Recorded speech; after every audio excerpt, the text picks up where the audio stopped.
Hello listeners, recording club app पर आप सभी का स्वागत है।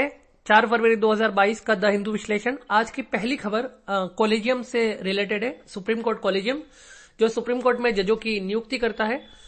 दरअसल सुप्रीम कोर्ट में कल एक सुनवाई हुई जिसमें जस्टिस संजय किशन कौल और जस्टिस एस ओका की बेंच ने मामले को सुना। मामला ये था कि दिसंबर माह में कॉलेजियम जो सुप्रीम कोर्ट कॉलेजियम है उसने 5 जजों को सुप्रीम कोर्ट में नियुक्त करने के लिए सिफारिश की थी, लेकिन अभी तक उन 5 जजों की नियुक्ति हो नहीं पाई है, जिसमें जस्टिस पंकज मित्तल, जस्टिस हसानुद्दीन अमानुल्लाह है, जस्टिस मनोज मिश्रा है, जस्टिस आपके संजय खारोल है और जस्टिस पीवी संजय कुमार है। तो इन 5 जनों के नाम सुप्रीम कोर्ट ने भेजे थे सुप्रीम कोर्ट के कॉलेजियम ने, लेकिन अभी तक उनको अप्रूव नहीं किया। तो उस पर तीखे सवाल सुप्रीम कोर्ट के जजेस ने किए और उन्होंने कहा है कि आप कह रहे हैं कि बार बार हम सुनवाई कर अपॉइंटमेंट कर रहे हैं, लेकिन अभी तक अपॉइंटमेंट हुए नहीं, क्यों नहीं हुए, इस पर सवाल पूछे गए। कब तक होंगे ये भी पूछा गया।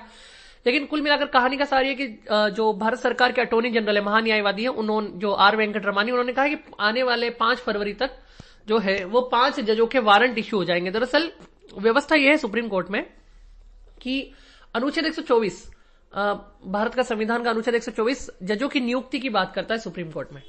अब सुप्रीम कोर्ट के जजेस की नियुक्ति 1993 से पहले, जब तक सेकंड जजेस केस नहीं आया था, उससे पहले तक ऐसा होता था कि मंत्री परिषद सिफारिश करता था राष्ट्रपति को और राष्ट्रपति नियुक्त करते थे। क्यों? क्योंकि संविधान का अनुच्छेद 124 ये कहता है कि राष्ट्रपति भारत के मुख्य न्यायाधीश के साथ परामर्श करके सुप्रीम कोर्ट के जजेस की नियुक्ति करेंगे। ठीक है, और सुप्रीम कोर्ट का मुख्य न्यायाधीश भी ऐसे ही नियुक्त होता था। उसमें एक परंपरा चल पड़ी थी कि जो सीनियर मोस्ट जज होता था, सबसे वरिष्ठ जज होता था, वो सुप्रीम कोर्ट का जज बन जाता था। लेकिन फिर खैर बीच में ये परंपरा 1-2 बार टूटी भी सही, आपातकाल के दौरान, जब इंदिरा गांधी जी ने आपातकाल लगाया था तब। लेकिन उसके पहले भी ये परंपरा टूटी और 1993 में जब सुप्रीम कोर्ट ने सेकंड जज केस नाम का एक फेमस केस है, उसमें निर्णय दिया कि सुप्रीम कोर्ट जो है वो चीफ जस्टिस का जो कंकरेंस है, यानी जो कंसल्टेशन है, परामर्श है, वो कंकरेंस के बराबर है। मतलब जो चीफ जस्टिस अगर कहेंगे वही माना जाएगा।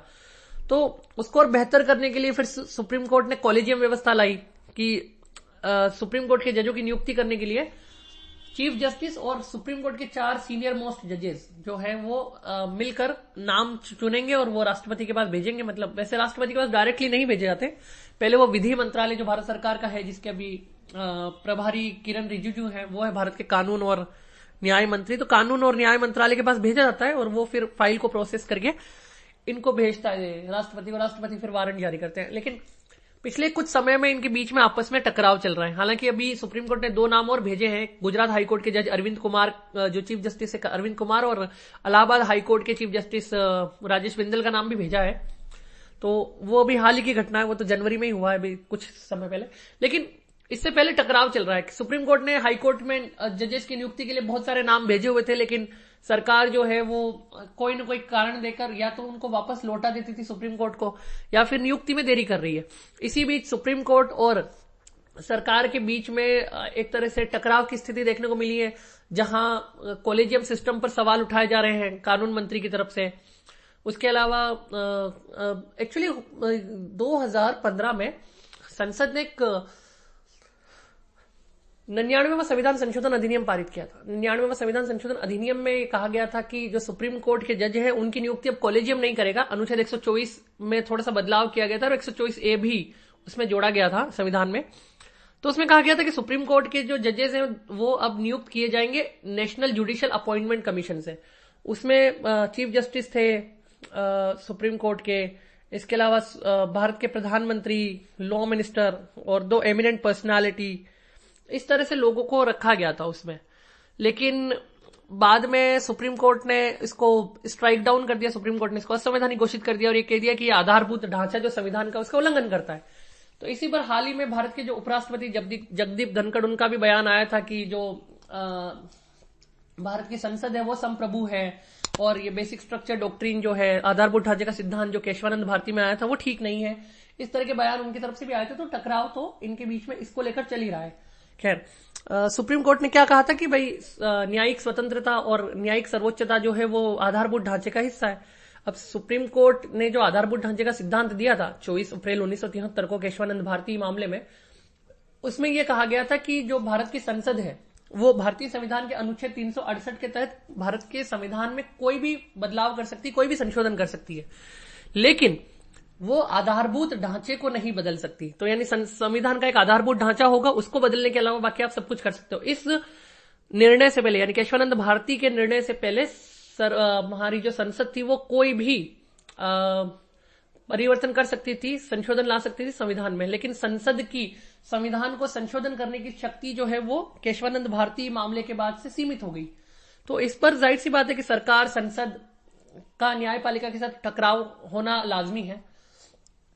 उसके अलावा जो सुप्रीम कोर्ट है वो कई बार पॉलिसी मैटर्स, जो ऐसे मामले जो कार्यपालिका के अंतर्गत आते हैं, जो नीतिगत मामले होते हैं, उन पर भी अपना निर्णय सुनाता है। तो कहीं न कहीं न्यायपालिका और कार्यपालिका के बीच में ये टकराव का एक और कारण भी है। अगली खबर जो है वो बीबीसी की डॉक्यूमेंट्री से रिलेटेड है। बेसिकली मैंने पहले भी द हिंदू के एक विश्लेषण में बताया था कि इंडिया द मोदी क्वेश्चन नाम की एक डॉक्यूमेंट्री बीबीसी ने जारी की थी। बीबीसी ब्रिटेन की एक सरकारी न्यूज एजेंसी है, ब्रिटिश ब्रॉडकास्टिंग कॉरपोरेशन उसका नाम है। डॉक्यूमेंट्री फिल्म में दरअसल ये माना जाता है कि गुजरात दंगों को लेकर तत्कालीन मुख्यमंत्री और वर्तमान भारत के प्रधानमंत्री नरेंद्र मोदी जी की भूमिका को लेकर डॉक्यूमेंट्री में कुछ आलोचना की गई है। अब भारत सरकार ने क्या किया कि जनवरी में इस डॉक्यूमेंट्री को बैन कर दिया और ट्विटर, यूट्यूब, इन पर जितने भी लिंक थे या जो ट्वीट थे वगैरह, इन सबको ब्लॉक कर दिया। तो अब इनका पब्लिक एक्सेस ब्लॉक हो गया। पब्लिक एक्सेस का मतलब जैसे आपने ट्वीट किया या आपने कोई यूट्यूब पर वीडियो डाला तो वो हर व्यक्ति देख सकता है जो यूट्यूब चलाता है, या हर व्यक्ति जो ट्विटर चलाता है, या हर व्यक्ति जो फेसबुक चलाता है आपकी पोस्ट देख सकता है। इंस्टा पे अगर आपने कोई पोस्ट डाली तो हर व्यक्ति देख सकता है। ठीक है, तो ये पब्लिक एक्सेस था, तो इसको ब्लॉक कर दिया, यानी अब जनता उसको नहीं देख सकती। अब ऐसा सरकार ने क्यों किया? तो इसका सीधा सा कारण सरकार ये बताती है कि भाई ये देश की संप्रभुता, अखंडता के लिए खतरा पैदा कर रही थी, ये कानून व्यवस्था के लिए, क्योंकि सरकार ने इमरजेंसी प्रोविजन यूज किया। तो सरकार ने ऐसा कोई रिटर्न में रीजंस दिए नहीं है, लिखित में कोई ऐसा कारण नहीं बताया है, लेकिन माना यही जा रहा है कि सरकार ने जो प्रावधान इस्तेमाल किए वो आपातकालीन प्रावधान है, इमरजेंसी प्रोविजन से कानून में। अब कौन से कानून इसमें इस्तेमाल किए गए उसको समझने की जरूरत है। देखो, सूचना प्रौद्योगिकी अधिनियम 2000, ठीक है, भारत में कंप्यूटर और मोबाइल क्रांति जब आई तो उसके बाद क्या, उसको रेगुलेट करने के लिए भी कानून की जरूरत पड़ी। तो सूचना प्रौद्योगिकी अधिनियम 2000 आया, जिसमें इंटरनेट के माध्यम से जो कुछ भी सूचनाएं और जो कुछ भी विषय वस्तु प्रकाशित की जाती है उसको नियंत्रित करने के लिए, क्योंकि जाहिर सी बात है भाई सूचना प्रौद्योगिकी के माध्यम से आजकल अपराध भी हो रहे हैं, जैसे साइबर क्राइम आपको मालूम ही है वो होता है।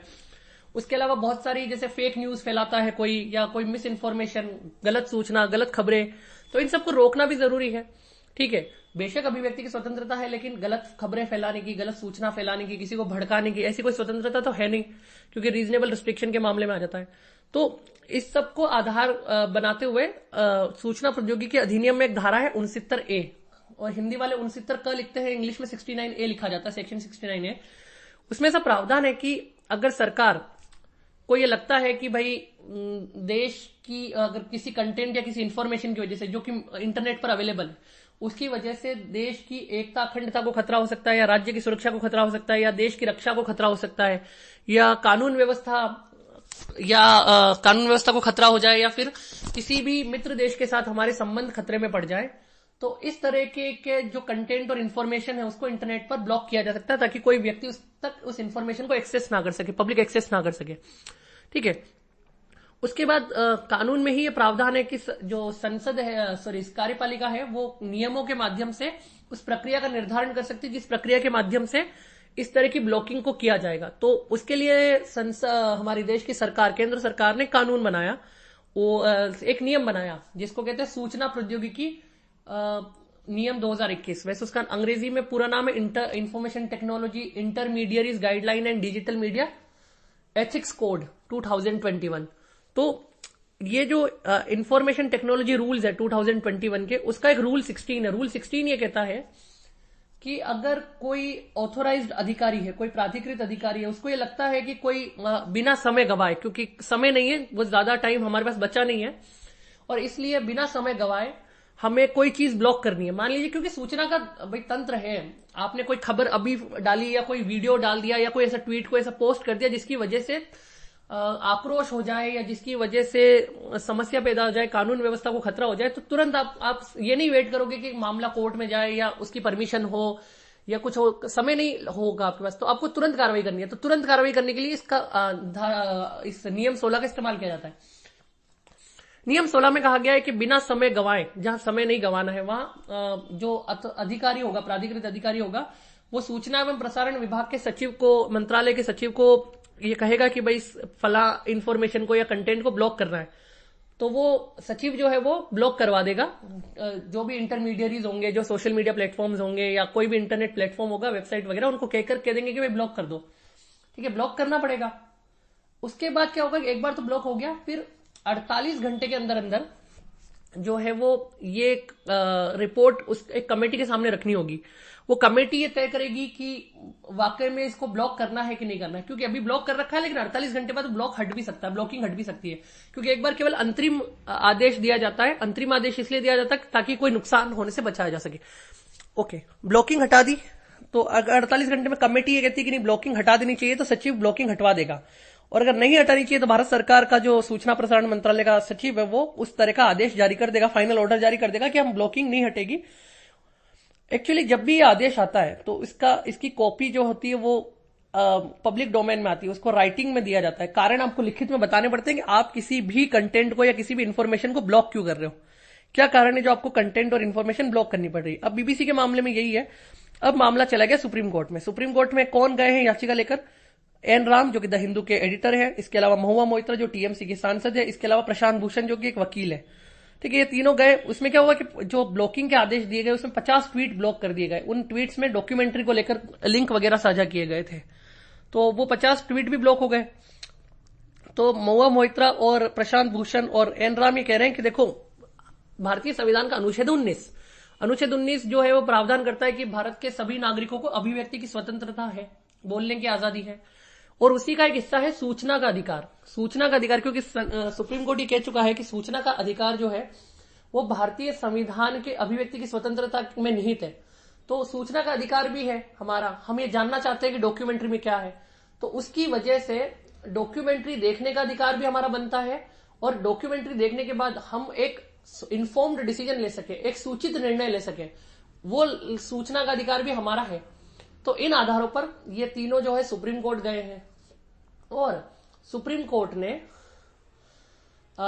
नोटिस इशू किया है सेंटर को, और ये कहा है कि आप रिप्लाई फाइल करो, रिप्लाई में बताओ कि आपने जो है वो इसको बैन किया है कि नहीं किया। क्यों? क्योंकि अभी तक कोई आदेश पब्लिक डोमेन में नहीं है। पब्लिक डोमेन में ये नहीं लिखा गया है कि बीबीसी की इस डॉक्यूमेंट्री को लेकर बैन हुआ है और किन कारणों से इसको बैन किया गया है। ठीक है, तो कुल मिलाकर आईटी एक्ट की धारा 69A और आपको आईटी रूल्स की जो नियम है, नियम 16-16, उसके बारे में इसके माध्यम से मुझे समझाना था। अब हम अगली खबर की ओर बढ़ते हैं। अगली खबर का संबंध अडानी ग्रुप के साथ, जो अडानी ग्रुप जो अभी खबरों में बना हुआ है उसको लेकर ही है। दरअसल आपको ये पता ही होगा कि हिंडनबर्ग नाम की एक संस्था है, हिंडनबर्ग रिसर्च, जो अमेरिका की है, उसने एक रिपोर्ट जारी की जनवरी 24 को, और जो भारत में 25 जनवरी को प्रकाशित हुई, और उसके बाद से लेकर अब तक अडानी समूह के जितनी भी कंपनियां उसके शेयर के दाम लगातार गिर रहे हैं। ठीक है, निवेशकों का काफी नुकसान हुआ है। इसके अलावा अडानी समूह ने अपना एफपीओ वापस ले लिया। एफपीओ क्या होता है ये मैं अपने जो द हिंदू के पिछले अंक है उनमें समझा चुका हूं। इसके अलावा अडानी पर हिंडनबर्ग ने क्या आरोप लगाए थे वो भी मैं आपको बता चुका हूं। ठीक है, अब रिजर्व बैंक ऑफ इंडिया जो है उसने ये बयान जारी किया है कि जितने भी बैंक हैं, हमारे देश का जो पूरा बैंकिंग सिस्टम है, वो अडानी समूह को लेकर जो खबरें आ रही है उसको लेकर बिल्कुल प्रतिरोधी है और एकदम स्थिर है। मतलब हमारे बैंकिंग सिस्टम में इससे कोई परेशानी नहीं होने वाली, क्योंकि बार बार ये आरोप लग रहा था कि भारत के जो सरकारी बैंक है उन्होंने अडानी समूह में काफी पैसा लगा रखा है, काफी पैसा उनको कर्ज के रूप में दिया हुआ है। दूसरा, एलआईसी के बारे में भी ये बात आ रही है कि एलआईसी ने भी अपना पैसा अडानी समूह की कंपनियों में निवेश किया है। ठीक है, अब लेकिन बात का सार यह है कि अडानी समूह की कंपनियों में निवेश तो है, लेकिन कितना है, तो उसको लेकर आरबीआई ने कहा कि देखो, बैंकों ने जितना भी पैसा दिया है वो बहुत कम है। जैसे स्टेट बैंक ऑफ इंडिया का बयान आया कि हमने कुल जितने लोन दे रखे हैं या जितने हमने कर्ज देनदारियां हमारी हैं उसका केवल 0.88% हमने अडानी में लगाया है, मतलब केवल 1% से भी कम पैसा हमारा अडानी को हमने कर्ज दिया। अच्छा, एक रिपोर्ट ये कहती है कि अडानी ने कुल 2 लाख करोड़ रुपए का लोन उठा रखा है, उसमें से 80,000 करोड़ तो केवल भारत की सरकारी जो बैंक है उनसे ले रखा है। तो 80,000 करोड़ का कितना मतलब हुआ? 80,000 करोड़ यानी 40%। जितना लोन उसने सबसे लिया उसका 40% केवल सरकारी बैंकों से उठाया है। एसबीआई का कितना लोन है अडानी के पास? 27,000 करोड़ रुपए का। ठीक है, ये बहुत बड़े अमाउंट है। तो इनको कहते हैं लार्ज एक्सपोजर, अंग्रेजी में लार्ज एक्सपोजर। मतलब जब कोई बैंक एक बड़ा अमाउंट किसी बड़े कंपनी को या बड़े निगम को या बड़े कॉर्पोरेट कॉन्ग्लोमरेशन को देता है तो उसको लार्ज एक्सपोजर कहा जाता है। उसको लेकर एक आरबीआई ने एक फ्रेमवर्क जारी कर रखा है, गाइडलाइंस बना रखी, लार्ज एक्सपोजर फ्रेमवर्क। तो बैंक में पूछा जा सकता है बैंकिंग एग्जाम में, लार्ज एक्सपोजर फ्रेमवर्क किससे रिलेटेड है? तो लार्ज एक्सपोजर फ्रेमवर्क बैंकों से रिलेटेड है। और बैंक जब किसी बड़ी कंपनियों को या बड़े निगमों को जब कोई बड़ी राशि लोन में देता है तो उसको लार्ज एक्सपोजर कहा जाता है। उसको लेकर तमाम नियम कानून है, लेकिन वो तकनीकी नियम कानून है which is not necessary to know at this point of time. एक याचिका जो है वो सुप्रीम कोर्ट में लगाई गई है जिसमें कहा गया कि जो हिंडनबर्ग रिसर्च है उसके खिलाफ जांच की जाए। क्यों? अब हिंडनबर्ग रिसर्च बेसिकली कंपनी है जिसके नेथम एंडरसन जो है वो फाउंडर है। 2017 में कंपनी आई थी और ये दरअसल short selling company. Short selling क्या होता है? अब शेयर मार्केट की थोड़ी सी जानकारी आपको इसके लिए और लगेगी। भाई देखो, शॉर्ट सेलर क्या होता है कि वो व्यक्ति होता है जो शेयर खरीदता नहीं है, पहले बेचता है। जैसे शेयर मार्केट में होता क्या है, आप लेट्स से कोई कंपनी है तो कोई कंपनी का नाम आप जो भी रख लो, आपके दिमाग में किसी भी कंपनी का नाम ले आओ, उस कंपनी के शेयर मार्केट में बिक रहे, सुबह 9:15 से 3:30 बजे तक मार्केट चलता है, शेयर मार्केट। ठीक है, तो कुछ लोग क्या करते हैं कि शेयर खरीदते हैं और वो सोचते हैं कि इसका भाव बढ़ेगा तो हम बेचेंगे। ठीक है, तो इसको कहते हैं लॉन्ग करना। लॉन्ग करना मतलब हमने शेयर खरीदे हम बेचेंगे। एक दूसरी स्थिति भी होती है, गिरते हुए मार्केट में भी लोग पैसा कमाते हैं, उसको कहते हैं शॉर्ट करना। शॉर्ट करना मतलब पहले बेच दो बाद में खरीद लो। मान लीजिए किसी शेयर का भाव अभी 50 रुपए चल रहा है, तो आपको अगर ये लगता है कि इसका भाव 55 रुपए हो सकता है, तब तो आप क्या करोगे? खरीदोगे, क्योंकि 50 में खरीद के 55 में बेचना है। लेकिन उल्टा हो जाए, आपको ये लगे कि अभी इसका भाव 50 रुपए है और अभी आज शाम तक या कल सुबह तक इसका 45 रुपए हो जाएगा, तो ऐसी स्थिति में आप 50 रुपए में पहले बेचोगे। आपके पास है नहीं लेकिन फिर भी आप बेचोगे, उसको करोगे आप शॉर्ट, और फिर जब 45 रुपए आ जाएगा तो आप उसको खरीद लोगे। तो आपकी पोजीशन स्क्वायर ऑफ हो जाएगी। पहले बेच के फिर खरीद सकते हो और खरीद के बेच भी सकते हो। दोनों ही सिचुएशन होती है मार्केट में, लेकिन बेचना पहले फ्यूचर मार्केट में होता है, कैश मार्केट में पहले आप बेच नहीं सकते। खैर, अब ये जो हिंडनबर्ग है शॉर्ट सेलर है, ये क्या करता है? पहले शेयरों को बेचता है और बाद में उनके गिरने का इंतजार करता है, और जब गिरते हैं और कम भाव हो जाता है तो खरीदता है। इस हिंडनबर्ग ने अडानी को भी बेचा हुआ था, मतलब अडानी के शेयर्स हिंडनबर्ग ने बेचे हुए थे, अडानी एंटरप्राइजेस के। अब आप देखो कि इस रिपोर्ट के आने के बाद जब से अडानी के शेयर गिरने लगे हैं तो हिंडनबर्ग को तो फायदा ही हुआ है। क्यों? क्योंकि पहले शेयर 3200 रुपए के आसपास बिक रहा था, अब 1500-1600 रुपए के आसपास बिक रहा है, आधा हो गया है। तो जिसने 3200 में बेचा, अब उसको खरीदना तो 1500-1600 रुपए में पड़ेगा, तो 1500-1600 रुपए का फायदा हो गया भाई, सीधा सीधा हिंडनबर्ग को। तो आरोप ये लग रहा है कि हिंडनबर्ग ने जानबूझ के ऐसी रिपोर्ट छापी जिससे कि अडानी के शेयरों को नुकसान हो और उससे हिंडनबर्ग वाले पैसा कमा ले। ठीक है, ये एक आरोप है। दूसरा, याचिका में यह भी कहा गया है कि हमारा जो सेबी है, stock exchange board of India, वो क्या कर रहा था? क्या जब उसको पता चल चुका था कि इस तरह की रिपोर्ट आई है और अचानक से जो है वो अडानी के शेयर गिर रहे हैं, तो आम निवेशकों का जो पैसा, जिन्होंने अडानी के शेयर खरीद रखे थे, उनको तो नुकसान हुआ। तो जो अडानी के शेयर खरीदने वालों को नुकसान हो, उनके नुकसान को रोकने के लिए सेबी ने कोई कदम क्यों नहीं उठाया? तो इस पर जब भी कोई आगे सेबी से रिलेटेड इंफॉर्मेशन होगी तो वो मैं आप लोगों के साथ साझा करूंगा। एलआईसी का बयान इस पर यह है कि एलआईसी कह रहा है कि हम तो देखो 35,000 करोड़ हमने लगाए थे, हम तो 84,000 करोड़ रुपए तक पहुंच गए थे। मतलब 35,000 करोड़ का हमने निवेश किया, 84,000 करोड़ रुपए हमको सीधे सीधे मिल रहे थे। लेकिन अभी जो गिरावट आई है उसके बावजूद भी 43,000 करोड़ रुपए की हमारी संपत्ति है। तो एलआईसी कह रहा है अभी तो हम फायदे में ही चल रहे हैं। हालांकि नुकसान एलआईसी को भी हुआ है, 84,000 करोड़ की संपत्ति हो गई थी एलआईसी की 35,000 करोड़ से बढ़कर अडानी में, लेकिन नुकसान उनको हुआ है। लेकिन इतना नुकसान भी नहीं हुआ है कि एलआईसी का पैसा डूब गया हो। एलआईसी अभी भी प्रॉफिट में ही, एलआईसी का स्टेटमेंट है। अगली खबर रेलवे से। देखिए, कल रेल मंत्री अश्विनी वैष्णव जो है उन्होंने प्रेस कॉन्फ्रेंस की और कुछ बातें उन्होंने बताई, तो उसको लेकर द हिंदू में खबर छपी है। मैं मोटा मोटी उन बातों को आपके सामने रख देता हूं। एक तो अश्विनी वैष्णव ने कहा कि हम जो है अभी 1 मिनट में हमारे यहाँ 25,000 टिकट बुक होते हैं IRCTC पर। हम कोशिश कर रहे हैं कि इसको बढ़ाकर 2.25 लाख कर दें, यानी अब 1 मिनट में 2,25,000 टिकट बुक हो सकेंगे। इसके लिए हम टेक्नोलॉजी को रैंप अप कर रहे हैं, बेहतरीन टेक्नोलॉजी लगा रहे हैं, प्रौद्योगिकी का विकास कर रहे हैं थोड़ा सा, ठीक है। दूसरा, उन्होंने कहा कि पहले जो है हम लोग के पोर्टल पर 4 लाख इंक्वायरी 1 मिनट में आती थी, मतलब टिकटों के बारे में कि अवेलेबिलिटी है कि नहीं, सीट की, कितना किराया है, ये सब अपन चेक नहीं करते मोबाइल से, तो वो इंक्वायरी में काउंट होता है। तो 4 लाख इंक्वायरी आती थी, उसको बढ़ाकर 40 लाख करना है, मतलब 40 लाख इंक्वायरी 1 मिनट में आ सके और फिर भी नेटवर्क जाम ना हो, नेटवर्क काम कर ले, उसके लिए हम काम करेंगे। उन्होंने कहा 4,500 किलोमीटर का लक्ष्य है 2022-23 जो 31 मार्च को खत्म होगा वित्त वर्ष। 4,500 किलोमीटर का लक्ष्य है हमारा पटरी बिछाने का इस साल का, जो पूरा हो जाएगा 31 मार्च तक। अगले वित्त वर्ष यानी 2023-24 के लिए हमने लक्ष्य बढ़ाकर कर दिया 7,000 किलोमीटर, तो 7,000 किलोमीटर पटरियां बिछाएंगे, ठीक है। फिर अश्विनी वैष्णव आगे कहते हैं कि 10,000 जो है वो फ्लाईओवर्स हमने बनाए, 10,000 से ज्यादा, 1,000 फ्लाईओवर और बनाएंगे, अंडरपास और बनाएंगे। फ्लाईओवर दरअसल क्या होता है, आप कभी देखना सड़क के एक किनारे से दूसरे किनारे पर आप जाते हो, सीढ़ियां चढ़ के ऊपर से एक ब्रिज के ऊपर से जाते हो, उसको फ्लाईओवर कहते हैं। और वही सड़क के एक किनारे से दूसरे किनारे अगर हम जा रहे हैं तो सड़क के नीचे से होके जाना पड़ता है, एक अंडरपास बनता है। दिल्ली में अमूमन जो होते हैं वो उन्होंने देखे होंगे, दिल्ली और बड़े बड़े शहरों में अंडरपास होते हैं, ठीक है। रेलवे में भी ओवरब्रिज होता है, आप स्टेशन पे जाओ तो एक प्लेटफॉर्म से दूसरे प्लेटफॉर्म पे जाने के लिए फ्लाईओवर पर चढ़ना पड़ता है ना, तो उसको फ्लाईओवर कहते हैं। वो 10,000 से ज्यादा बनाए, 1,000 और बनाएंगे, अभी ऐसा कह रहे हैं, ठीक है। इसके अलावा उनकी जो योजना है वो है वंदे भारत मेट्रो चलाने की, मतलब 25 किलोमीटर से 60 किलोमीटर की जो दूरी है उसको तय करने के लिए अलग अलग शहरों के बीच में वंदे भारत मेट्रो चलाएंगे, जैसे सीतापुर और लखनऊ के बीच में चला लेंगे, भुवनेश्वर और कटक के बीच में चलाएंगे, तो इस तरह की उनकी कुछ योजना है।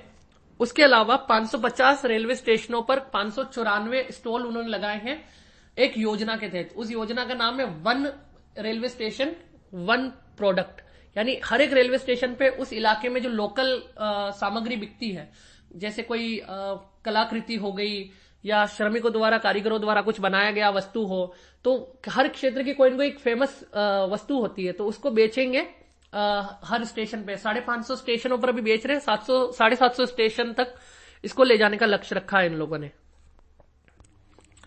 अब चलते हैं अगली खबर की तरफ। देखिए अगली खबर जो है वो सुप्रीम कोर्ट से ही है। सुप्रीम कोर्ट ने कल दरअसल जो पैसिव यूथेनेसिया जिनको दिया जाता है उनको लेकर जो गाइडलाइंस बनाई थी 2018 में, उसमें कुछ बदलाव किया है।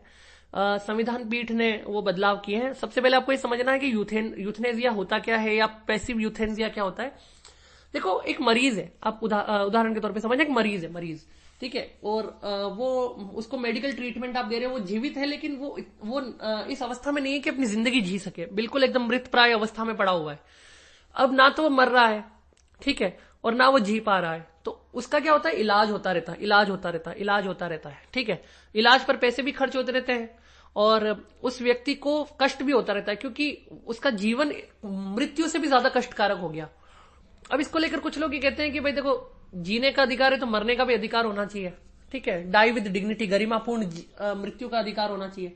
तो इसको लेकर हमेशा से एक बहस चलती रही है कि पैसिव यूथेनेसिया क्या होता है, किसी व्यक्ति को इलाज देना बंद कर दो तो वो ऑटोमेटिकली धीरे धीरे गुजर जाएगा। यूथनेसिया मतलब मारना, किसी व्यक्ति की मेडिकली एक तरह से मृत्यु हो जाती है। अब होता क्या है कि सुप्रीम कोर्ट की गाइडलाइंस ये थी पहले कि एडवांस मेडिकल डायरेक्टिव, यानी अग्रिम चिकित्सकीय जो निर्देश है वो पेशेंट देगा। वो पेशेंट कहेगा कि अगर मैं ठीक नहीं हूं तो आप मुझे पैसिव यूथेनेसिया दे सकते हो। लेकिन उसकी शर्त क्या थी, उसकी शर्त ये होती थी कि उसके लिए जो एक विल डिक्लेरेशन बनेगा, ये डायरेक्टिव बनेगी AMD जिसको कहते हैं एडवांस मेडिकल डायरेक्टिव, इस पर पेशेंट भी साइन करेगा और 2 स्वतंत्र गवाह होंगे वो भी साइन करेंगे, और उसके बाद एक न्यायिक मजिस्ट्रेट होगा, जुडिशियल मजिस्ट्रेट, जज, मतलब जिले में जो जज होता है वो, उसके सामने ये सारी प्रक्रिया होगी। तो बड़ा जटिल मामला था, क्योंकि जज साहब को बुलाओ और उनके सामने ये पूरी प्रक्रिया करो, और कई बार पेशेंट उस अवस्था में हो नहीं हो, क्योंकि जज साहब को ये देखना होता था ना कि भाई किसी ने अगर किसी पेशेंट ने कहा है कि मुझे पैसिव यूथेनेसिया दे देना, तो उसने दबाव में तो नहीं कह दिया कहीं है, ठीक है, तो जज साहब देखते थे उसको। लेकिन अब क्या स्थिति है कि जज साहब देखे नहीं देखे कोई फर्क नहीं पड़ेगा, उसमें बदलाव किया गया क्योंकि प्रैक्टिकल पॉसिबिलिटी ये नहीं हो सकता था। उसकी जगह अब कर दिया कि कोई गजेटेड ऑफिसर या नोटरी ऑफिसर, जो नोटरी करता है या तो वो, या फिर कोई राजपत्रित अधिकारी भी अगर मौजूद रहेगा, उसके सामने अगर पेशेंट ने साइन कर दी है और 2 स्वतंत्र गवाहों ने साइन कर दी है, तो उस एडवांस मेडिकल डायरेक्टिव के बेसिस पर उस व्यक्ति को, अगर वो ठीक नहीं हो रहा है तो, और ऐसी अवस्था आ गई है कि ना वो जी पा रहा है ना मर पा रहा है और उसका जीवन जो है मृत्यु से भी ज्यादा खराब हो गया है, तो ऐसी स्थिति में उसको पैसिव यूथेनेसिया दे दिया जाएगा। ठीक है, यानी वो गरिमापूर्ण तरीके से उसको मृत्यु दे दी जाएगी। ये सुप्रीम कोर्ट ने कल डायरेक्शंस इशू कर दिए। संविधान पीठ ने बदलाव कर दिया अपने पुराने निर्णय में जो 2018 में उन्होंने दिया था। अगली खबर जम्मू कश्मीर के डोडा जिले से है। चिनाब नदी के तट पर बसा हुआ मतलब चिनाब घाटी में एक तरह से बसा हुआ ये शहर है। यहाँ पर एक नई बस्ती नाम की जगह है जहां पर हाल ही में जोशीमठ जैसी दरारें घरों में देखने को मिली। नई बस्ती में कल शाम को काफी पैनिक हुआ। उसके बाद करीब करीब 21 स्ट्रक्चर्स ऐसे हैं जिसमें एक मस्जिद और एक मदरसा भी है। इनको खाली करा दिया गया है और बहुत सारे परिवारों को जो है वो शिफ्ट कर दिया गया है। तो अभी जियोलॉजिकल सर्वे ऑफ इंडिया जो है, भारत का जो भूगर्भिक सर्वेक्षण है, उसकी टीम जो है उसका वैज्ञानिक परीक्षण करेगी क्या कारण है, क्यों ऐसा हो रहा है। हालांकि स्लोप जो है, मतलब एक तरह से हम कह सकते हैं कि घाटी है तो स्लोप की तरफ फिसल रहा है, वो जो स्ट्रक्चर्स है वो स्लोप की तरफ नीचे तरफ फिसल रहे हैं। तो अभी क्यों हो रहा है ऐसा, स्लिपेज क्यों है, इसके कारणों का भी पता जब चलेगा, वैज्ञानिक अनुसंधान होगा। तो खबर क्योंकि अभी प्राइमरी स्टेज पर है तो मैं इसलिए इसको केवल एक इन्फॉर्मेशन के तौर पर आपके साथ शेयर कर रहा हूं। जब इसका वाइडर एनालिसिस या ब्रॉडर एनालिसिस मिलेगा then I will come back to this. अगली खबर जो आप सबके सामने मैं प्रस्तुत कर रहा हूं वो वैसे तो तिहाड़ जेल के बारे में है, दिल्ली के तिहाड़ जेल की, लेकिन मैं इसको थोड़ा सा जनरल पर्सपेक्टिव में लाऊंगा। दरअसल आप सभी जानते हैं कि भारत की जो अधिकांश जेलें हैं वो ओवर क्राउडेड है, मतलब वहां बहुत सारे कैदियों की संख्या, एक कैपेसिटी होती है, इससे ज्यादा कैदी वहां नहीं रह सकते। लेकिन जैसा कि तिहाड़ जेल के साथ 5200 कैदियों की जगह 12,000 से ज्यादा कैदी रह रहे हैं। ठीक है, वो दक्षिण एशिया की सबसे बड़ी जेल में से एक है तिहाड़। उसके अलावा रोहिणी और मांडोली की जेल भी है दिल्ली में। अब हो ये रहा है कि तिहाड़ जेल के अंदर आपने पिछले दिनों सुना होगा कि एक सुकेश चंद्रशेखर नाम का एक फर्जीवाड़ा करने वाला कॉनमैन, एक तरह कॉनमैन उसको कहते हैं जो घोटाला करता है, जो रैकेट चलाता है, लोगों से ठगता है, ठग कहते हैं जिसको।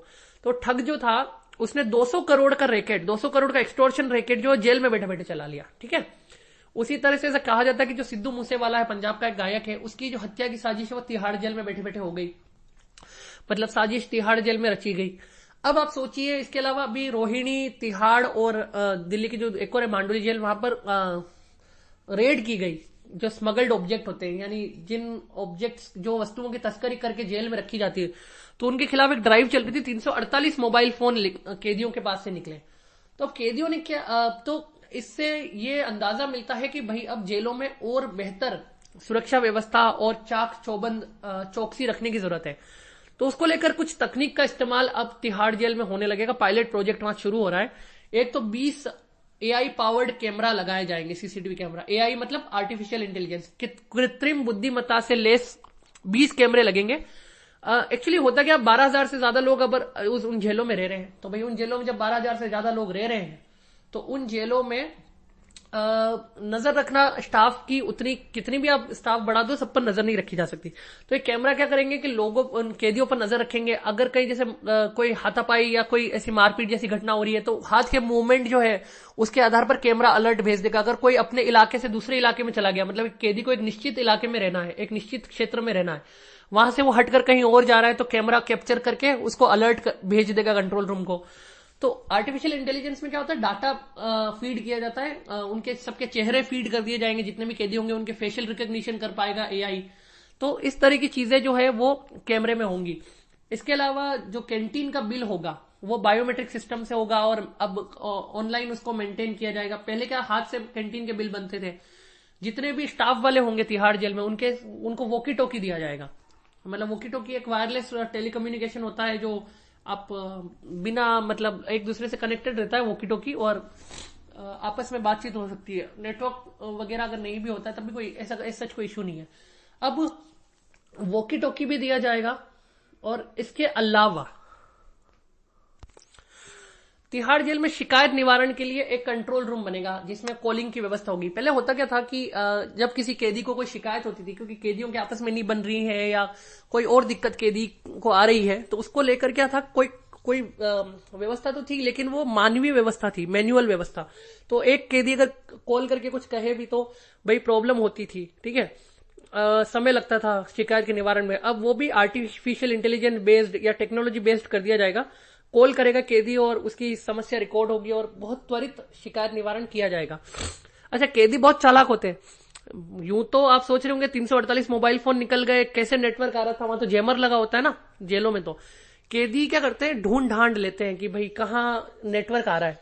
तो उनको डार्क स्पॉट जो होते हैं, मतलब जिनको डार्क स्पॉट्स के रूप में आइडेंटिफाई किया जाता है, उन इलाकों को, जिन इलाकों में कैदी अगर पहुंच जाए किसी तरह, तो वहां जेल बहुत बड़ी होती है, कोई छोटा सा कमरा नहीं है, कोई घर नहीं है जिसमें कैदी इधर से उधर नहीं जा सकता। जेलें बड़ी होती हैं तो जाहिर सी बात है कैदी ऐसा कोई इलाका ढूंढ लेते हैं जेल के अंदर ही, जहां नेटवर्क आ रहा होता है जामर होने के बावजूद भी। तो इन सारी चीजों को भी ध्यान में रखते हुए वहां भी कैमरेज अब इंस्टॉल्ड किए जाएंगे। इस तरह की पूरी योजना है। हालांकि प्राइवेसी का भी ध्यान रखा जाएगा, इसलिए जहां ऑल वुमेन जेल है, मतलब ऐसी जेल जहां पर सिर्फ महिलाएं रह रही हैं, तो उनमें कैमरे नहीं लगाए जाएंगे, क्योंकि निजता के अधिकार का भी ध्यान रखना है। तो ये खबर थी, लेकिन ये एक सामान्य खबर के तौर पे मैं आपको क्यों दे रहा हूं, उसका कारण है तिहाड़ जेल केवल एक एग्जाम्पल है। भारत की लगभग सभी जेलें ओवर क्राउडेड है। क्यों? क्योंकि असल में क्या है कि एक व्यक्ति गिरफ्तार किया जाता है, फिर कोर्ट में प्रस्तुत किया जाता है, उस पर आरोप सिद्ध नहीं होते, लेकिन कोर्ट कई बार उनको सीधा जेल भेज देता है। तो वो अंडर ट्रायल कैदी होते हैं, मतलब जिनको सजा नहीं हुई होती है लेकिन फिर भी वो जेल में होते हैं, उनको कहते हैं अंडर ट्रायल, मतलब उनका ट्रायल चल रहा है कोर्ट में। उनकी संख्या दिन पर दिन बढ़ती जा रही। क्यों? क्योंकि अदालतों में मामले बढ़ रहे हैं, उनकी सुनवाइयां हो नहीं पाती, तो फैसला हो भी नहीं पाता कि भाई ये असल में गुनहगार है कि नहीं है। तो और जमानतें नहीं मिलती, क्योंकि आप देखना जितनी भी रिपोर्ट्स आती, चाहे नेशनल लॉ यूनिवर्सिटी की आए, चाहे विधि सेंटर वालों की आए, ये सब इस बात को बताते हैं कि भारत की जेलों में बंद अधिकांश लोग गरीब और पिछड़े तबके के होते हैं। तो जाहिर सी बात है कि जमानत की राशि भी उनके पास नहीं होती, उनके पास कोई विधिक सहायता नहीं होती, मतलब कोई ऐसे वकील नहीं होते जो उनको जमानत आसानी से दिलवा पाए। तो विधिक सहायता का अभाव, पैसों की कमी, इनकी वजह से क्या वो जेल में ही रह जाते हैं, और जेल में रहते हैं तो फिर एक कैदी बाहर निकलता नहीं कि 5 नए आ जाते हैं। तो इस वजह से ओवर क्राउडिंग है। अब इसको रोकने का एक ही तरीका है कि एक तो हमारे देश में न्यायिक सुधार किए जाए, जमानत की प्रक्रिया को और थोड़ा सा बेहतर किया जाए। अभी हाल ही के बजट में भी ये कहा गया है कि जो गरीब लोग हैं, जो जमानत के पैसे नहीं दे सकते, उनको सरकार आर्थिक सहायता देगी। तो इस तरह से ओवर क्राउडिंग को कम किया जा सकता है जेलों में। पर खैर, उसके अलावा बाकी जेलों में जो क्रिमिनल रैकेट चल रहे हैं, तो उसके लिए भी बहुत कुछ उपाय किए जा सकते हैं। और ये जो एआई वाला जो मामला है, कृत्रिम बुद्धिमत्ता वाला, कैमरे लगाने वाला, कंट्रोल रूम बनाने वाला, ये सारी जेलों में अप्लाई किया जा सकता है। तो उस दृष्टि से आप इस आर्टिकल को या इस खबर को ले सकते हैं। अगली खबर भारत पाक सीमा से है। अमृतसर का एक क्षेत्र है कक्कड़, वहां पर पाकिस्तान से एक उड़ता हुआ ड्रोन आया। बीएसएफ वालों ने उस ड्रोन को गिरा दिया। ड्रोन क्या है? दरअसल एक अनमेन्ड एरियल व्हीकल है, यानी हवा में उड़ने वाला एक ऐसा वाहन जिसमें कोई सवार नहीं होता, बल्कि उसको रिमोट कंट्रोल से चलाया जाता है, रिमोट की सहायता से या किसी ऐसी तकनीक से चलाया जाता है जिसमें कोई व्यक्ति नहीं होता, वो दूर से जाता है। ये जो आपके ड्रोन है बहुत सारे काम करते हैं। ड्रोन स्पेशली कैमरे का लगा होता है, तो वो अलग अलग जगह के फोटोज वीडियोज ड्रोन से आते हैं। आजकल ड्रोन से माल की भी सप्लाई होती है, ठीक है, सामान भी इधर से उधर ड्रोन ले जा सकता है। अब कोशिश सुनने में तो ये भी आ रहा है कि एक समय ऐसा भी आएगा, जो ये अमेजन जोमेटो वाले हैं या फ्लिपकार्ट वाले हैं, स्विगी वाले हैं, ये आपका ड्रोन से ही माल आपके घर में डिलीवर कर देंगे, सामान डिलीवर करेंगे। तो ड्रोन इन सारे कामों में आता है। कृषि के क्षेत्र में भी क्या कहा जाता है कि ड्रोन को काफी इस्तेमाल किया जा सकता है, जैसे छिड़काव करने के लिए ड्रोन का इस्तेमाल करो फसलों पर। तो बहुत सारी चीजें जो ड्रोन करता है, लेकिन पाकिस्तान ड्रोन का इस्तेमाल करता है भारत में ड्रग्स भेजने के लिए। ड्रोन में ड्रग्स प्लांट करता है, फिर वो अमृतसर की तरफ, या क्योंकि पंजाब में ड्रग्स की समस्या बहुत बड़ी समस्या है। अभी एक स्टडी भी आई थी, द हिंदू में एक खबर छपी थी कि पंजाब की जेल में बंद 100 में से 42 कैदी ऐसे हैं या तो जिनको ड्रग्स के केस में सजा हुई है या ड्रग्स के केस में वो अंडर ट्रायल चल रहे हैं। तो पंजाब में ड्रग्स का बहुत ज्यादा जाल बिछा हुआ है, ड्रग्स मीनेस काफी भयंकर है वहां पर।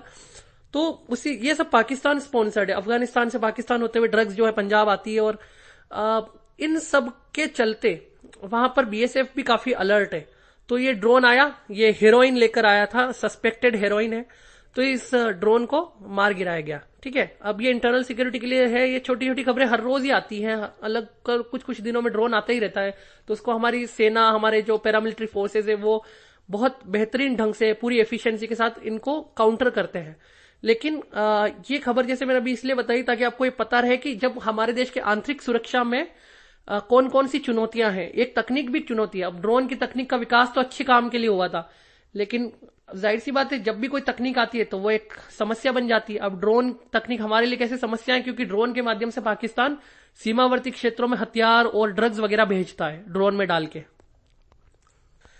एक छोटी सी खबर है जो आप लोगों के लिए मुझे लगा जानना बेहतर रहेगा। International theatre festival of Kerala, जो कि 13वां एडिशन, उसका 13वां संस्करण, इससे पहले 12 बार आयोजित हो चुका है केरल में, वो 2 साल बाद दोबारा से आयोजित हो रहा है। और इस बार जो है वो त्रिशूर, जो केरल का एक इलाका है, एक शहर है त्रिशूर, वहां पर आयोजित हो रहा है। इसमें दरअसल नृत्य, ड्रामा जिसको हम नाटक कहते हैं, म्यूजिक, आर्ट और संवाद वगैरह, इनका एक पूरा संगम लगता है। और विश्व के बड़े बड़े जो थिएटर आर्टिस्ट हैं, जो कि रंगमंच पर नाटक करते हैं, रंगमंच के नाटककार हैं, रंगमंच के नाटक के कलाकार हैं, तो ये सब इसमें शामिल होते हैं। तो बस आपके लिए वन लाइनर याद रखना जरूरी है कि international theatre festival of Kerala का 13वां संस्करण कहां आयोजित हो रहा है, तो वो हो रहा है त्रिशूर में। कब से? 5 फरवरी से 14 फरवरी तक। अगली खबर का संबंध जो है वो रिमोट वोटिंग मशीन से, रिमोट इलेक्ट्रॉनिक वोटिंग मशीन। अब आप और हम चुनाव में मतदान करते हैं तो एक मशीन होती है जिसको कहते हैं इलेक्ट्रॉनिक वोटिंग मशीन। उस पर अपनी पसंद के उम्मीदवार का बटन दबाते हैं और अपना मतदान करते हैं। लेकिन उसके लिए क्या होता है कि हमें एक निर्दिष्ट बूथ पर जाना पड़ता है। जहां हमारा बूथ होता है हम वहीं जाकर वोट डाल सकते हैं। तो उसके लिए हमें अपने क्षेत्र में होना जरूरी है। लेकिन बहुत सारे लोग होते हैं, वो श्रमिक हो गए या स्टूडेंट्स वगैरह, जो उनकी विधानसभा या लोकसभा क्षेत्र तो दूसरा है, लेकिन काम करने के वजह से वो दूसरी जगह जाते हैं, बाहर रहते हैं। तो क्या ऐसे लोग वोट देने से वंचित रह जाएं? तो इस पर काफी लंबे समय से बहस चल रही है कि भाई जो माइग्रेंट लोग हैं, जो प्रवासी लोग हैं, वो कैसे वोट देंगे। तो उसको लेकर एक रिमोट वोटिंग मशीन का ख्याल इलेक्शन कमीशन के दिमाग में आया। इलेक्शन कमीशन ने कहा कि भारत इलेक्ट्रिकल लिमिटेड जो कि ईवीएम बनाती, वही बना लेगी ये रिमोट वोटिंग मशीन। और अब ये कैसी होगी, इसका प्रोटोटाइप क्या है, ये तो अभी विशेष तौर पर उसकी जानकारी नहीं है। लेकिन ये खबर इसलिए क्योंकि कल किरेन रिजिजू ने इस पर एक प्रश्न का उत्तर दिया। वो कानून और विधि और न्याय मंत्री है, तो चुनाव से संबंधित जो मामले हैं वो उन्हीं के मंत्रालय में आते हैं। इलेक्शन कमीशन ने दरअसल 28 दिसंबर को एक कॉन्सेप्ट नोट सभी पॉलिटिकल पार्टीज को भेजा था और बताया था कि ये रिमोट इलेक्ट्रॉनिक वोटिंग मशीन कैसे काम करती है। उसके बाद 16 जनवरी को एक बैठक बुलाई थी और वहां पर उनको डेमो दिखाना था कि ये मशीन कैसी है, उसका मशीन का प्रोटोटाइप दिखाना था। लेकिन राजनीतिक दलों के बीच में इसको लेकर काफी मतभेद है और बहुत सारे राजनीतिक दलों ने इसका विरोध भी किया। उनको लगता है कि इसका दुरुपयोग हो सकता है, क्योंकि इस पर एक द हिंदू में एक पहले आर्टिकल भी छपा था और उसमें कहा गया था कि भाई बहुत सारी चीजें हो सकती है, जैसे भाई एजेंट कौन होगा, क्योंकि अपने यहाँ तो बूथ पर एजेंट होता है पॉलिटिकल पार्टी का, जो देखता है कि कोई गड़बड़ तो नहीं हो रही है। वहां एजेंट कौन होगा? अच्छा, पहचान कैसे सुनिश्चित करोगे कि यही एक्चुअल वोटर है? दूसरी बात है, मान लीजिए किसी इलाके में 10 या 15 वोटर ही है या 1 या 2 वोटर है, और अगर वो रिमोट वोटिंग मशीन में वोट डालता है और उसकी जब गणना आप करोगे तो पॉलिटिकल पार्टी को पता लग जाएगा कि किसने किसको वोट दिया। क्यों? क्योंकि उससे गोपनीयता भंग हो जाएगी। जब कम लोग होते हैं किसी क्षेत्र में बूथ पे, तो उनके बारे में पता लगाना आसान हो जाता है कि किसने वोट किसको दिया होगा। तो पहचान कैसे करोगे? दुरुपयोग हो सकता है, गड़बड़ियां हो सकती है, इसके अलावा गोपनीयता भंग हो सकती है। ऐसे बहुत सारे आरोप लगाए गए, या एक तरह से कह सकते हैं कि ये आरोप नहीं कहूं तो मैं ये कहूं कि शंकाएं हैं और न्यायोचित शंकाएं भी हैं। इनको खैर इलेक्शन कमीशन दूर करेगा। इस पर ज्यादा जानकारी इस समय उपलब्ध नहीं है, तो इसलिए इस खबर पर ज्यादा कुछ कहना मुश्किल है। लेकिन हाँ, सरकार ने, खासकर मंत्री ने जो संसद में बयान दिया उसमें यह भी कहा है कि जो एनआरआई है, यानी जो लोग भारत से बाहर रहते हैं, उनके लिए इस तरह की वोटिंग मशीन का कोई प्रावधान नहीं है। ये केवल भारत में रहने वाले प्रवासी लोगों के लिए ही इसका प्रावधान किया जाएगा। तो अब ये रिमोट इलेक्ट्रॉनिक वोटिंग मशीन पर अगर कोई ऐसा बड़ा ब्रेक थ्रू आता है तो तब अपन इसको वापस से द हिंदू के विश्लेषण में कवर करेंगे। अगली खबर का जो संबंध है वो भारतीय वायुसेना से है। दरअसल भारतीय वायुसेना एक मालवाहक जहाज का इस्तेमाल करती है। मालवाहक जहाज, उसका नाम है AN-32। भारत के पास वो 90 से ज्यादा AN-32 इस समय भारत के बेड़े में शामिल है। लद्दाख हो गया या पूर्वोत्तर भारत हो गया, ये एक दुर्गम इलाके, यहाँ पर जो है साजो सामान सेना के लिए पहुंचाने के लिए, या फिर जैसे हथियार हो गया या फिर दूसरे जो इक्विपमेंट्स हो गए या और भी जरूरत की चीजें हैं वो अगर पहुंचानी हो तो उसके लिए मालवाहक वायुयान का इस्तेमाल किया जाता है। तो भारत के पास एंटोनोव नाम का एक 32 नाम का एक वायुयान है, AN-32 कहते हैं जिसको। ये हमने सोवियत संघ से लिया था, मतलब यूक्रेन में उसका मैन्युफैक्चर होता है। अब भारत की वायुसेना चाहती है कि भाई इसको परिवर्तित करके इसके स्थान पर अब कुछ नया लाया जाए, ठीक है। तो उसके लिए रिक्वेस्ट फॉर इन्फॉर्मेशन यानी सूचना के लिए निवेदन प्रस्तुत किया गया है और ये कहा गया है कि भाई 31 मार्च तक आप लोग अपने अपने जवाब दें। उसके हिसाब से फिर सरकार टेंडर निकालेगी और इसकी खरीद की प्रक्रिया शुरू करेगी। इससे पहले हिंदुस्तान टाइम्स में इसको लेकर एक बार खबर छपी थी AN-32 को लेकर कि AN-32 जो है वो सरकार अब उसको रिटायर करना चाहती है, क्योंकि AN-32 जो 2030 के बाद अब सरकार धीरे धीरे उसको रिटायर करना शुरू कर देगी। 2030 तक तो इसको चलाएगी। उसके ये एक्चुअली के मीडियम वेट एयरक्राफ्ट होता है, मतलब इसमें करीब 18 से 30 टन सामान जा सकता है। तो सरकार की वैसे तो नजरिया थी कि C-295 नाम का एक है विमान वायुयान है वो खरीदा जाए। वो टाटा और एक यूरोप की एक और कंपनी एयरबस एक बहुत फेमस कंपनी जो वायुयान बनाती है, तो एयरबस और टाटा एडवांस सर्विसेज लिमिटेड जो है भारत की, ये मिलकर इसको बनाने वाली थी भारत में। तो अब उस प्लान का क्या हुआ उस पर तो अब मुझे नहीं पता, लेकिन हाँ इतना, क्योंकि उसको लेकर अभी कोई अगली खबर नहीं आई है, लेकिन हाँ इतना जरूर पता है कि सरकार ने अब ये कहा है कि हम भाई AN-32 को बदलने जा रहे हैं। तो AN-32 की जगह नया वायुयान हम खरीदेंगे और AN-32 को रिटायर करेंगे धीरे धीरे। तो बस ये खबर है। अब रिक्वेस्ट फॉर इन्फॉर्मेशन क्या आती है और बाद में सरकार कैसे खरीदती है, तो जैसे जैसे खबर में डेवलपमेंट होगा वैसे आपको अवगत कराएंगे। अच्छा, सरकार ने अब क्या किया है कि ब्रॉडबैंड की परिभाषा में थोड़ा सा बदलाव कर दिया है। पहले क्या होता था कि 2013 में ब्रॉडबैंड की परिभाषा ये दी गई थी कि जो इंटरनेट सर्विस, जो इंटरेक्टिव सर्विस होती थी जिसमें इंटरनेट भी शामिल होता था, अगर उसमें 512 kbps की डाउनलोड स्पीड आ रही है सर्विस प्रोवाइडर की, तो उसको हम कहते थे ब्रॉडबैंड कनेक्शन है ये। लेकिन अब सरकार ने जो है 25 जनवरी को एक नोटिफिकेशन जारी किया था जो अब प्रकाशित भी हो गया है, गजट नोटिफिकेशन है, राजपत्रित अधिसूचना है।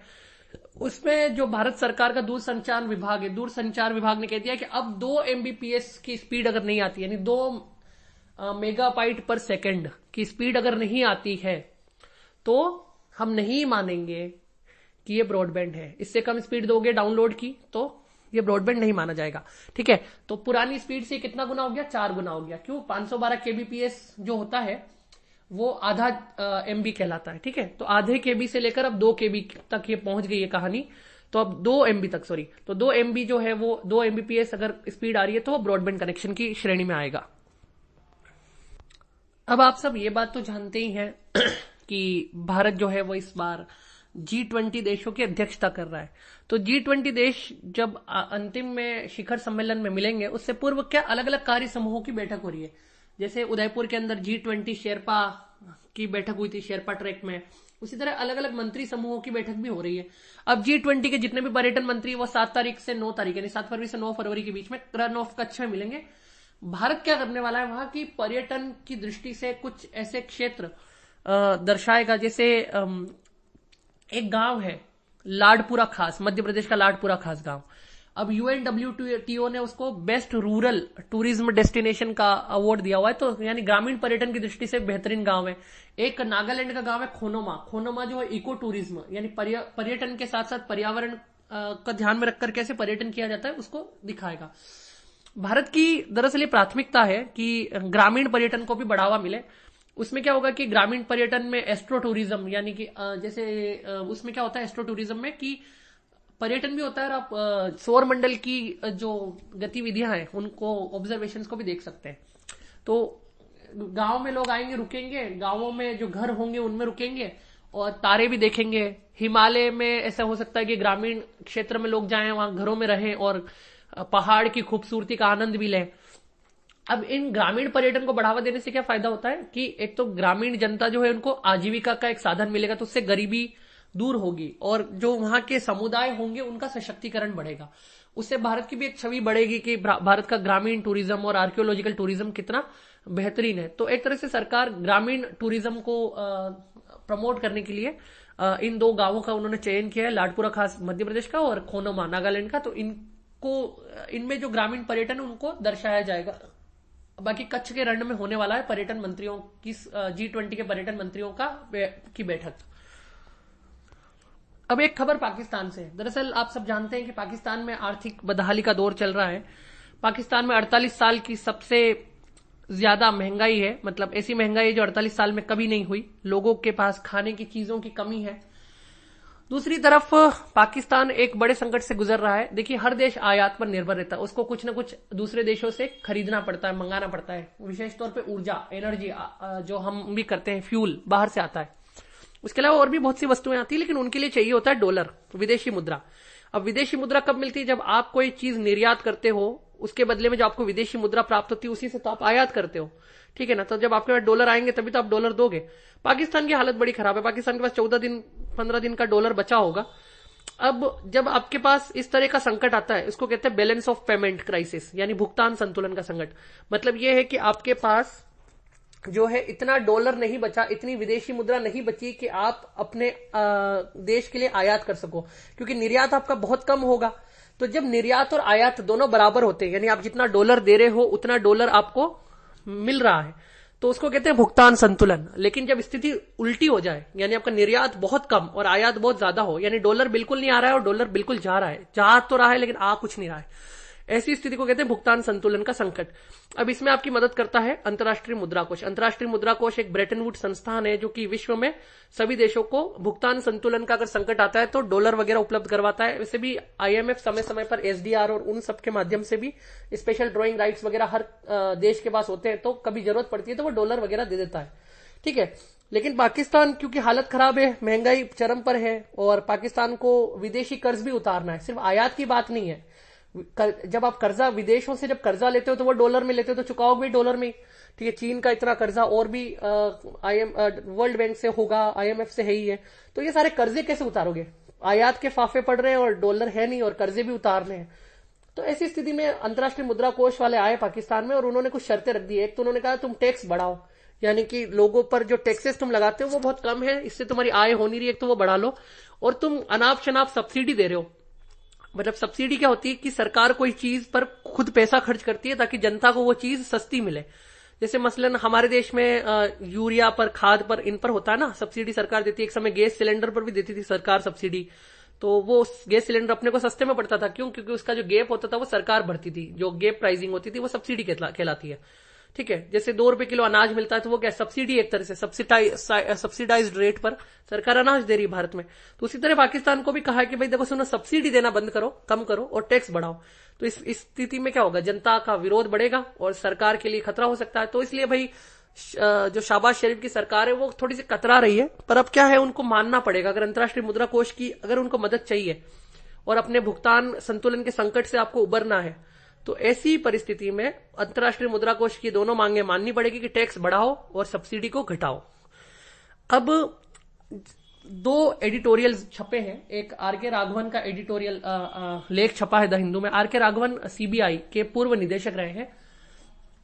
उनका जो लेख है वो सुप्रीम कोर्ट के हालिया एक जजमेंट पर आया है। सुप्रीम कोर्ट ने एक जजमेंट दिया था जिसमें सुप्रीम कोर्ट ने ये कहा था कि जो चार्जशीट होती है, आरोप पत्र होता है, वो कोई पब्लिक डॉक्यूमेंट नहीं है, कोई सार्वजनिक दस्तावेज नहीं है कि जिसको आप सूचना के अधिकार अधिनियम में मांग लो और या फिर आप जो है वो उसको इंडियन एविडेंस एक्ट में भी मांग लो। अब आर.के. राघवन क्या कह रहे हैं? आर.के. राघवन कह रहे हैं कि नहीं, देखो सुप्रीम कोर्ट का ये निर्णय ठीक नहीं है। देखो सबसे पहले तो आपको चार्जशीट या आरोप पत्र समझना होगा। कोई अपराध होता है, उस अपराध के बाद पुलिस छानबीन करती है, छानबीन करने के बाद पुलिस जो है वो जो कोर्ट होती है, ट्रायल कोर्ट होती है, उसमें एक आरोप पत्र दाखिल करती है। उस आरोप पत्र में ये बताती है कि भाई इस जो आरोपी है उसने ये अपराध किया है, ये इस समय किया था, पूरी कहानी उसमें बताई जाती है। उसके अलावा जो गवाह होते हैं उनके बयान उसमें होते हैं और जो सबूत जुटाए गए हैं उन सबूतों का विवरण भी उस आरोप पत्र में होता है। तो उसको चार्जशीट कहते हैं। ये चार्जशीट दायर की जाती है अपराध प्रक्रिया संहिता 1973, जिसको आप CRPC के नाम से भी जानते होंगे या क्रिमिनल प्रोसीजर कोड के नाम से भी जानते होंगे, उसके प्रावधानों के तहत ये जारी किया जाता है। अब सुप्रीम कोर्ट में एक याचिका दायर की गई कि भाई जो चार्जशीट होती है वो जो ट्रायल कोर्ट है उसकी वेबसाइट पर होनी चाहिए। क्यों? क्योंकि एफआईआर तो होती है। सुप्रीम कोर्ट ने एक बार एक जजमेंट दिया था आज से करीब 5-6 साल पहले, जिसमें सुप्रीम कोर्ट ने कहा था कि जो एफआईआर होगी अगर किसी के खिलाफ दर्ज होगी तो वो जिस जांच एजेंसी की ने दर्ज की है, चाहे वो अगर पुलिस ने दर्ज की है तो पुलिस की वेबसाइट पर, सीबीआई ने दर्ज की है तो सीबीआई की वेबसाइट पर, मतलब वो पब्लिश होनी चाहिए। तो यही तर्क देकर ये कहा गया कि फिर तो चार्जशीट भी पब्लिक होनी चाहिए, आरटीआई में भी उसका ब्यौरा मिलना चाहिए। लेकिन सुप्रीम कोर्ट ने कहा कि नहीं, चार्जशीट जो है पब्लिक डॉक्यूमेंट नहीं है। क्यों? क्योंकि सुप्रीम कोर्ट का ये मानना है कि जब ट्रायल कोर्ट में केस चलेगा तो वैसे भी चार्जशीट के जो पन्ने हैं वो लोगों के सामने आई जाएंगे, क्योंकि ट्रायल जो होता है वो ओपन में होता है, कोई बंद कमरे में ट्रायल नहीं होता, खुले में होता है, ट्रांसपेरेंसी पूरी होती है, तो इसलिए कोई जरूरत नहीं है। दूसरा क्या है कि जो चार्जशीट होती है उसमें प्रोसिक्यूशन यानी कि जो अभियोजन पक्ष है, यानी जो केस चला रहा है, जो पीड़ित पक्ष है, उसके गवाहों की जानकारी होती है और सबूत वगैरह का ब्यौरा होता है, तो कोई छेड़छाड़ हो सकती है, कोई मैनिपुलेशन कर सकता है, और विक्टिम जो पीड़ित है उसके लिए भी ये सही नहीं है। और ये जो अभियोग में जिसको हम पंजीकृत करते हैं, मतलब जो अभियुक्त है, एक्यूज्ड है, उसके लिए भी ठीक नहीं है। ठीक है, सुप्रीम कोर्ट का ये तर्क है। आर के राघवन ये कह रहे हैं उस लेख में कि नहीं, सार्वजनिक रूप से ये उपलब्ध होना चाहिए चार्जशीट को, क्योंकि चार्जशीट कई बार एक तो क्या होता है, दुर्भावनापूर्ण कार्रवाई की जाती है जांच एजेंसियों द्वारा, ढंग से जांच नहीं की जाती है, या फिर पहले से ही पूर्वाग्रह के साथ जांच होती है। तो अगर सबके सामने चार्जशीट होगी तो जो है जांच एजेंसियां जांच ढंग से करेंगी, ढिलाई से जांच नहीं करेंगी। दूसरा ये कि जनता के सामने अगर चार्जशीट होगी और कोई भी उसको पढ़ सकेगा तो वो अपनी राय दे सकता है कि इन्वेस्टिगेशन ठीक से हो रहा है कि नहीं हो रहा है। और अगर इन्वेस्टिगेशन ढंग से नहीं हो रहा होगा तो वो ट्रायल कोर्ट की मदद कर सकते हैं कि भाई ये इसमें कुछ लूप होल्स हैं चार्जशीट में और इन लूप होल्स को दूर किया जाए। ठीक है, तो इन आधारों पर आर के राघवन कहते हैं कि सुप्रीम कोर्ट का ये जजमेंट ठीक नहीं है, इसमें सुप्रीम कोर्ट को दोबारा जजमेंट के बारे में सोचना चाहिए, ये उनका तर्क है। अब एक्चुअली चार्जशीट पब्लिक डोमेन में हो कि नहीं हो, वैसे जो पारदर्शिता के समर्थक है वो तो यही कहेंगे कि चार्जशीट को पब्लिक डोमेन में होना चाहिए, क्योंकि आर के राघवन ये भी कह रहे हैं कि पुराने समय में क्या होता था कि सुप्रीम कोर्ट और बाकी जो अदालतें होती थी वो गोपनीयता के साथ काम करती थी, लेकिन उस समय ऐसा भी होता था कि अगर आप अदालतों की या जजों की आलोचना करो तो आप पे कंटेम्प्ट ऑफ कोर्ट हो सकता है। लेकिन अब वो दौर नहीं रहा, अब वो दौर समाप्त हो गया है, तो इसलिए अब कंटेम्प्ट ऑफ कोर्ट की वैसी कोई चिंता नहीं है। ठीक है, जजों की आलोचना भी होती है, जजों की आलोचना के अलावा जो है जजों के इवन निजी जीवन की भी आलोचना होती है, तो फिर चार्जशीट पब्लिक डोमेन में क्यों नहीं आ सकती? इससे ट्रायल कोर्ट की मदद ही होगी। लेकिन एक पक्ष दूसरा ये भी कहेगा कि भाई चार्जशीट जो होती है उसमें बहुत इंपॉर्टेंट वाइटल जानकारी होती है, कुछ ऐसी गोपनीय जानकारी होती है जो सबके साथ साझा नहीं की जा सकती, तो जो वो सबके साथ ऐसे पब्लिक डोमेन में साझा नहीं कर सकते, तो इस वजह से उसे नहीं रखना चाहिए। और वैसे भी समय के साथ सबको सब कुछ पता चल ही जाएगा। तो ये पूरा आर्ग्यूमेंट पर चार्जशीट को पब्लिक डॉक्यूमेंट होना चाहिए कि नहीं होना चाहिए, क्योंकि सूचना के अधिकार अधिनियम में भी जिन दस्तावेजों को सार्वजनिक दस्तावेज माना जाता है, मतलब जो सबके काम के दस्तावेज होते हैं बस उन्हीं को साझा किया जाता है। तो उनका एक तर्क ये भी है आर के राघवन का कि ऐसा करो कि अगर वेबसाइट पे नहीं डालना तो वेबसाइट पे मत डालो, लेकिन कम से कम अगर कोई व्यक्ति उसको देखना चाहे तो उसको दिखा तो दो, तो ये भी किया जा सकता है। पर खैर अब क्योंकि हम पारदर्शिता के दौर में आ गए हैं जहां कोई चीज छुपी ढकी नहीं रहती है, तो हो सकता है कि ये तर्क अपनी जगह ठीक हो। इस लेख के दोनों पक्ष मैंने आपको बता दिए। अगला जो लेख है वो श्रीलंका में जो क्राइसिस चल रहा है उससे रिलेटेड है, लेकिन पक्ष थोड़ा दूसरा है। आज एक्चुअली 4 फरवरी है और 4 फरवरी जो है वो स्वतंत्रता दिवस होता है श्रीलंका का। श्रीलंका के स्वतंत्रता के 75 साल अब पूरे हो रहे हैं। इससे श्रीलंका जो है वो एक बहुत ही भव्य आयोजन कर रहा है, लेकिन लोग कह रहे हैं कि भाई इतना पैसा क्यों खर्च कर रहे हो, जहां श्रीलंका में भूखमरी है, श्रीलंका में आर्थिक बदहाली है, श्रीलंका में इस समय इकोनॉमिक डिवास्टेशन चल रहा है, और ऐसे में इतना पैसा खर्च करना। वहीं दूसरी तरफ फरवरी के अंत में वहां स्थानीय चुनाव होने वाले, उन स्थानीय चुनावों के बारे में जो है वो राष्ट्रपति का कार्यालय कह रहा है कि हमारे पास पैसे नहीं है स्थानीय चुनाव कराने के, तो लोकल इलेक्शन कराने के पैसे नहीं है और इतना भव्य आयोजन कर रहे हो। अब आप सोचेंगे कि भाई एक देश जो आजाद हुआ उसके 75 साल पूरे हो रहे हैं, वो जश्न भी ना मनाए। लेकिन श्रीलंका में दरअसल क्या होता है कि जो आर्टिकल पब्लिश हुआ है द हिंदू में, इस आर्टिकल को लिखा है जयदेवा उयानगौड़ा ने। ठीक है, तो उनका जो तर्क है वो क्या है, वो तर्क ये उनका कि श्रीलंका में वैसे क्या है ना कि आजादी को लेकर कोई ज्यादा उत्साह है नहीं। क्यों? क्योंकि इसमें 4 अलग अलग तरीके के वर्ग हैं जो अलग अलग बातें मानते हैं। जैसे एक तो सिंहला बुद्धिस्ट, जो कि वहां का बहुसंख्यक वर्ग है, ठीक है। सिंहला बौद्ध अपनी अलग तरीके से व्याख्या करते हैं आजादी की। जो वामपंथी है, लेफ्ट वाले हैं, वो अलग तरीके से इसकी व्याख्या करते हैं, जो समाजवादी हैं वो। इसके अलावा जो तमिल हैं, जो वहां की अल्पसंख्यक आबादी, उसके लिए आजादी के मायने कुछ और हैं, और जो अकादमिक लोग हैं वो आजादी को अलग तरीके से देखते हैं।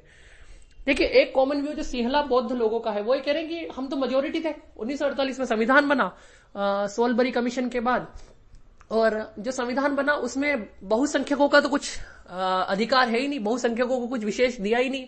वो चाहते हैं कि इसको श्रीलंका को बुद्धिस्ट रिपब्लिक होना चाहिए था, ठीक है। तो उसके बाद खैर देश में काफी अफरा तफरी भी मची, एक समय तक सिविल वॉर चला श्रीलंका में, ये सब हम सब जानते हैं, लिट्टे और ये।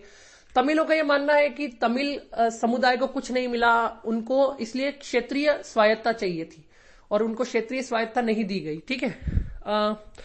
इसके अलावा 1972 में जो संविधान का संशोधन भी हुआ, तो उसमें भी जैसे लेफ्ट वालों का ये मानना है, वहां के जो वामपंथी वो ये मानते हैं कि जो आजादी है 1975 की, ये आधी अधूरी आजादी है, क्योंकि देश को कोई पूरी आजादी नहीं मिली, कंप्लीट आजादी नहीं मिली, और सॉवरेनिटी, संप्रभुता भी पूरी नहीं मिली।